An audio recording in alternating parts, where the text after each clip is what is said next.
Annyeonghaseyo, Mura입니다. Hari ini adalah malam Jumat.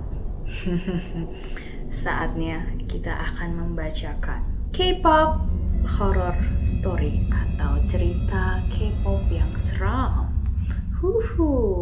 Ini adalah part 3, jadi kalau misalkan kalian mau nonton part 1 dan part 2 bisa langsung lihat di sini.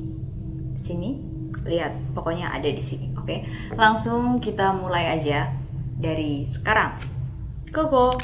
Yang pertama itu adalah kejadian Taemin SHINee. Ini terjadi ketika dia belum debut, jadi di masa-masa trainee. Kalau kamu tahu, trainee itu sering berlatih sampai subuh-subuh, sampai larut malam. Dan ketika dia sedang berlatih, dia tiba-tiba mendengar ada suara orang yang bermain piano di ruangan sebelah. Jadi di ruangan sebelah tuh ada piano dan ada seseorang yang memainkan piano. Dia bingung. Aku kayaknya lagi latihan sendiri. Oh, mungkin aja ada orang yang main piano di situ. Nah, jadi dia berpikir, ya mungkin karena udah malam, udah larut malam, aku juga pengen melihat ini siapa sih, trainee siapa yang juga lagi latihan. Terus dia nengok, dia cari keluar, terus pas dia lihat nggak ada siapa-siapa di situ. Jadi ruangannya benar-benar kosong. Ada piano di situ, tapi tidak ada yang mainin. Oh my god, mati gue. Dia pikir kayak gitu. Dia langsung keluar, dia langsung ngebanting pintu dan keluar, terus lari. Dan waktu dia lari, kayak tiba-tiba dari dalam ruangan itu ada kayak suara. Dan itu suaranya kenceng banget, kayak dia hampir katanya mau pingsan ngedenger itu. Karena dia statusnya di situ sendiri dan itu larut malam. Menurut kalian siapa yang mainin piano itu? Atau adakah trainee yang main-main aja sama dia kayak ngisengin Taemin? Bagaimana menurut kamu? Komen di bawah. Yang kedua adalah cerita dari Subin Dalshabet. Ini juga cerita sebelum dia debut. Jadi sebelum debut dia itu adalah model yang tinggal sendiri di Seoul. Jadi ceritanya tuh keesokan harinya itu ada pemotretan. Jadi dia sedang bersiap-siap dan kemudian dia tidur pada malam itu. Dan pada saat subuh jam 3, tiba-tiba dia ditelepon sama manajernya. Jadi dia cerita ringtone-nya adalah Lady Gaga yang berjudul Stop Calling. Jadi pas nyala, dan dia langsung mengangkat. 여보세요? Nah tapi karena statusnya subuh-subuh dan dia lagi tidur, jadi kayak dia setengah sadar gitu ngangkatnya. Iya kenapa gitu kan. Tapi di telepon dia juga mendengar ada suara yang agak aneh, bukan kayak manajernya. Tapi kemudian suara manajernya ini kayak nyuruh, kamu siapin baju-baju untuk besok ya, untuk pemotretan besok. Maksudnya itu kan hal yang sudah ya pasti. Maksudnya kenapa harus nelpon dia lagi jam 3 subuh? Yang pastinya yang semalam sebelumnya pasti memang sudah disiapkan karena dia ya sudah model, dia bertanggung jawab. Tapi kenapa harus ditelepon lagi? Dan pas kayak di pertengahan dia langsung sadar, ngebuka matanya dan dia kaget setengah mati. Karena apa? Dia nggak pernah menyalakan HP-nya dengan mode nyala. Jadi dia selalu menyalakan soundnya vibrate atau bergetar. Jadi nggak mungkin ada suara ringtone. Dan juga dia ternyata nggak pernah mendownload lagu ringtone Lady Gaga tersebut. Nggak cuma berhenti di sini aja. Keesokan harinya di pemotretan, dia tanya sama manajernya, "Oni, kamu kenapa telepon aku subuh-subuh?" Mendengar pertanyaan itu, manajernya langsung ngomong sama dia, "Telepon subuh? Apa maksudmu? Aku nggak pernah telepon kamu subuh-subuh." Mendengar itu, Subin langsung kayak, oh my god, terus kemarin yang telepon gue siapa? Jadi dia kayak langsung buka HP-nya, dia ngecek panggilan. Biasanya kalau abis telepon keluar, telepon masuk itu pasti ada di record di HP kan. Jadi waktu dia ngeliat itu nggak ada telepon sama sekali, nggak ada recordnya sama sekali. Jadi menurut kalian, apakah benar ada yang menelepon dia subuh-subuh atau misalkan dia sedang bermimpi?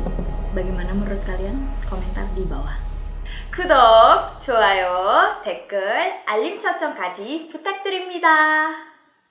Dan yang ketiga adalah cerita hantu dari Jungkook BTS. Jadi ceritanya, kejadian ini terjadi waktu mereka rekaman album Wings.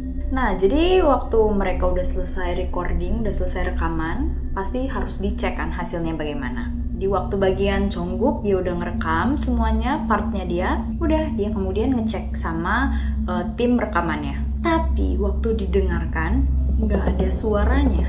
Jadi dia bingung, loh aku kan jelas-jelas ngerekam tadi, ada partku, aku nyanyi partku, kenapa ini nggak ada? Dan berpikir bahwa oh mungkin kehapus. Jadi dia dengan tim rekamannya kembali lagi ke studio, ke tempat rekaman itu dan mulai rekam lagi suaranya dia untuk yang kedua kalinya. Dan setelah selesai, oke, ayo kita cek lagi apakah ini benar-benar filenya kehapus atau tadi gimana lah gitu, jadi ada masalah. Jadi mereka kembali mendengarkan rekaman itu. Tapi guys, saat inilah keadaan yang sangat aneh terjadi. Jadi kalau misalkan lagu kan ada part-partnya kan, misalnya Jungkook bagian ini, jadi ada pasti bagian yang kosong yang tidak dia nyanyikan. Tetapi saat didengarkan ada suaranya Jungkook di part dimana dia tidak menyanyi. Jadi yang tadi suaranya hilang nggak ada, dan yang ini ada suara dirinya sendiri di part yang tidak dia nyanyikan.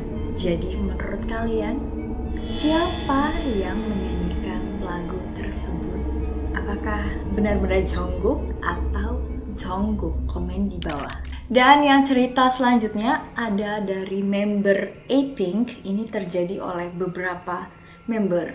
Ini karena kejadiannya itu di dorm A-Pink atau asrama. Jadi beberapa member menyatakan bahwa mereka sering melihat ada hantu bayi dan suara bayi di kamarnya Namju, salah satu member A-Pink. Jadi ex-member A-Pink namanya Yugyeong, dia pernah cerita, aku sering mendengar ada suara bayi tertawa di ruangannya Namju, di kamar tidurnya Namju. Tapi waktu aku kesana nggak ada bayi, siapapun nggak ada, itu kosong. Dilanjutkan lagi dengan ceritanya Hayoung. Hayoung bilang, aku pernah sekali ke kamarnya Namju, terus aku melihat ada bayi di ujung lemari, di pojok lemari. Dan selain itu, Bomi juga bercerita bahwa waktu dia mandi, dia mendengar suara bayi menangis. Karena panik, dia langsung selesai mandi, dia langsung keluar ngecek, ini bayi siapa?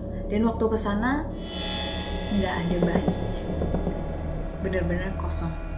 Dan bahkan Naeun cerita dia sampai memanggil tim pengusir hantu atau ya kayak yang ngedoa-doain gitu supaya hantunya hilang. Nah, tapi mereka itu sudah sekarang pindah ke dorm yang baru di mana tidak ada hantunya. Syukurlah. Oke, jadi sekian dulu perjumpaan kita hari ini tentang kejadian-kejadian mistis yang dialami oleh K-pop idol. Menurut kalian yang paling serem yang mana? Jangan lupa untuk 구독, 좋아요, 댓글, dan al림 설정 supaya aku semakin semangat untuk membuat video yang seperti ini. Sampai ketemu minggu depan di episode yang selanjutnya. Annyeong!